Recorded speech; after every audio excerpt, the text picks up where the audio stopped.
Metro Atlantic City now suing the U.S. Department of Homeland Security in an effort to stop a massive new ICE detention center from opening there. The federal government bought a 1 million square foot warehouse in Social Circle back in February. It would house up to 10,000 detainees and staff about 2,500 workers.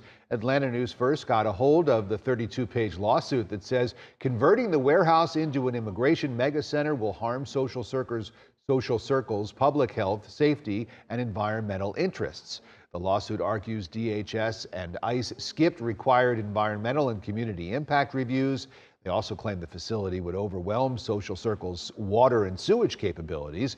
We've reached out to the Department of Homeland Security for a response. We have not yet heard back.